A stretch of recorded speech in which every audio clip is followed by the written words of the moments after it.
Bienvenidos a Guillemáticas.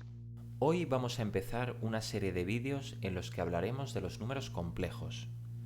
Los números complejos son la respuesta a la necesidad de encontrar raíces o soluciones en ecuaciones cuyas soluciones no son reales. Por ejemplo, esta ecuación de segundo grado, al resolverla, no nos da soluciones reales. Es decir, su parábola no tiene puntos de corte con el eje X. Que las soluciones no sean reales no significa que no existan, simplemente significa que no se pueden representar en el eje de los reales. Vamos a resolver esta ecuación y con ello introducimos los números complejos. X es igual a menos b más menos raíz cuadrada de b cuadrado menos 4 por a por b, partido por 2a. Esto nos da menos 4 más menos raíz de menos 4, partido por 2. No existe ningún número real que al multiplicarlo por sí mismo dé menos 4. Dicho de otra forma, la raíz cuadrada de menos 4 no es ningún número real, sino que es un número imaginario. Para encontrar ese número imaginario, lo que vamos a hacer es factorizar la raíz de menos 4. Puedo escribir raíz de menos 4 como raíz de 4 por raíz de menos 1. La raíz de 4 es 2, así que tenemos menos 4 más menos 2. Y la raíz de menos 1 es lo que se conoce como unidad imaginaria y se expresa con la letra I minúscula. Aquí entonces podemos sustituir por la I. Todo partido por 2. Simplificamos, menos 4 entre 2 es menos 2 y más menos 2i entre 2 es más menos 1i. Hemos encontrado dos soluciones que no son reales para esta ecuación de segundo grado. La primera solución es menos 2 más 1i y la segunda solución es menos 2 menos 1i. Esto es lo que se llama soluciones conjugadas. Las dos son iguales y lo único que cambia en ellas es el signo que viene aquí en medio. Aquí viene más y aquí viene menos. Pues bien, estos dos números se llaman complejos. Se llaman complejos porque tienen dos partes, no son simples, no son sencillos, sino que tienen dos partes. Tienen una parte real, número menos 2 en este caso, y una parte imaginaria que es una i aquí y menos una i aquí. Esta forma de expresar los números complejos se denomina forma binómica, también binomial. Esto es porque el prefijo bi significa 2, hace referencia a las dos partes que tiene este número. La forma binómica tiene una parte real y una parte imaginaria. La parte real consiste solo en un coeficiente real. En nuestro ejemplo, en las dos raíces, el coeficiente real es el número menos 2.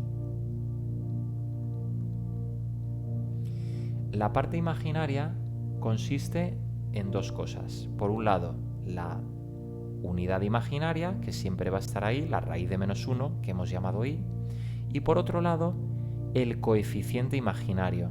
Lo denotamos con la letra b minúscula.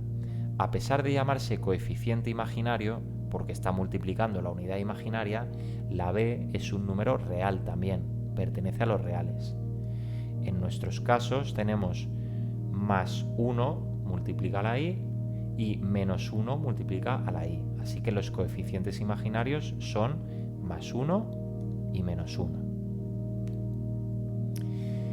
La forma binómica de representar un número complejo se utiliza sobre todo para realizar operaciones sencillas como sumas de números complejos, restas y el inverso de un número complejo. También se puede utilizar para otras operaciones, pero para estas es para las que más se utiliza. Vamos a ver otro ejemplo. El número 3 más 4i. En este caso tendríamos que la parte real o coeficiente real es 3 y el coeficiente imaginario sería el número 4. La parte real sería 4i. Los números complejos se suelen denotar con la letra z minúscula, no así los números reales que se suelen representar con la x. Así que podemos llamar z a este número complejo. Z es 3 más 4i. Otra forma de representar los números complejos es la forma de afijo. En la forma de afijo simplemente pasamos a coordenadas las dos partes que teníamos. El coeficiente real lo ponemos justo después de la coma, después del paréntesis, perdón, y después ponemos el coeficiente imaginario. En nuestro ejemplo, nuestro número complejo en forma de afijo será coeficiente real 3, coeficiente imaginario 4. Siempre que ponemos coordenadas, lo que podemos hacer es representar esas coordenadas, y para eso es para lo que sirve la forma de afijo, para la representación gráfica de los números complejos. Por ejemplo, si dibujamos aquí el eje real y aquí el eje imaginario, en el eje real ponemos 3 unidades, 1, 2, 3, en el eje imaginario ponemos 4 unidades, y así obtenemos el afijo 3, 4. Podemos representar entonces el número z con este afijo, con estas coordenadas.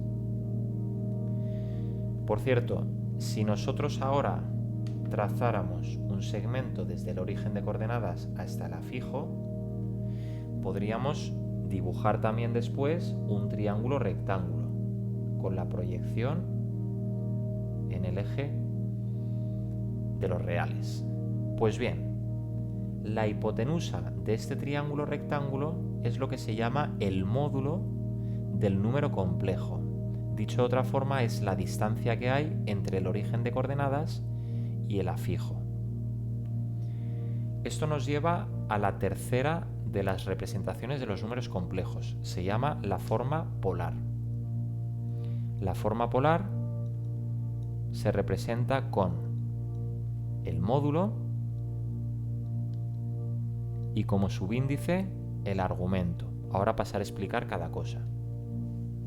En nuestro ejemplo, el módulo representa esta distancia desde el origen de coordenadas hasta el afijo, que como veis podemos aplicar el teorema de Pitágoras.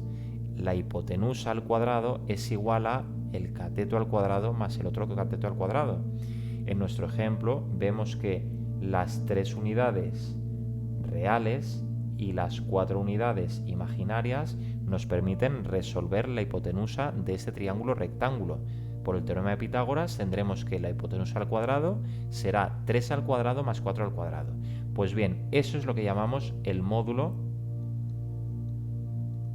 del número complejo, la raíz cuadrada de la parte real al cuadrado más el coeficiente imaginario al cuadrado.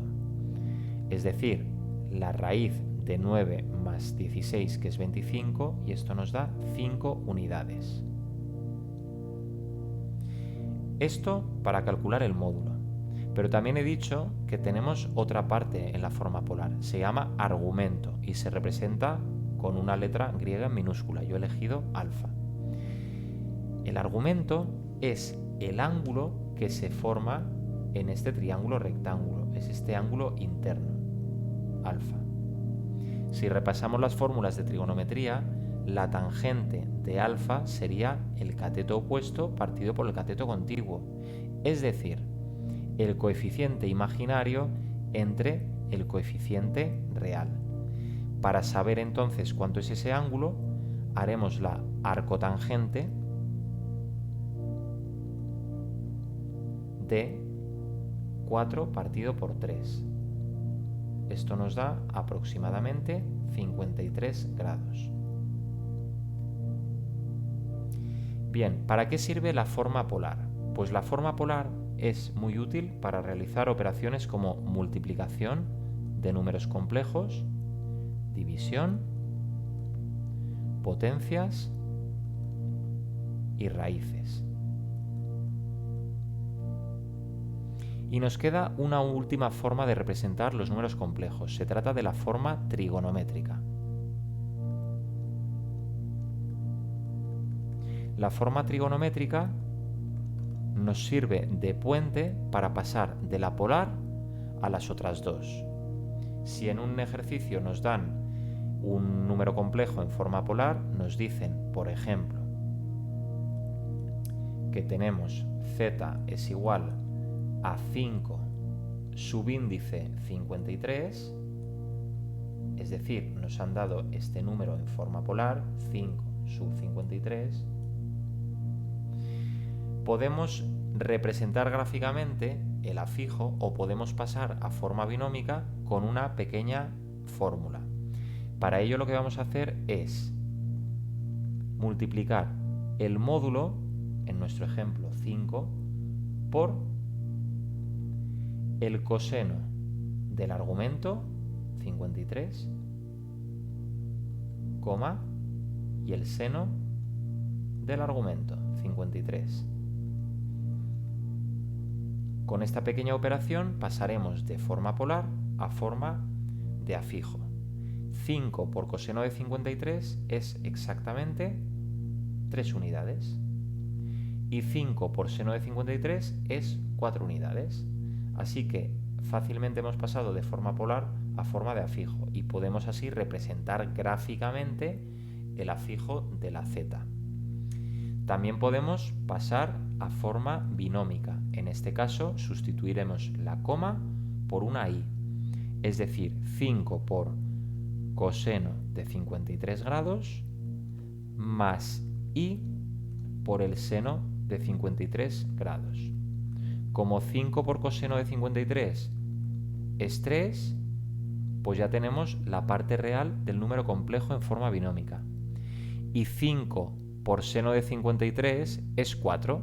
Y como está multiplicando la i, tenemos la parte imaginaria del número complejo.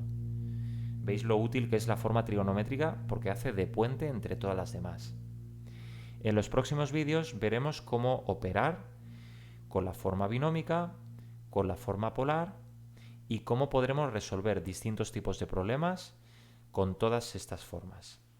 Hemos introducido los números complejos.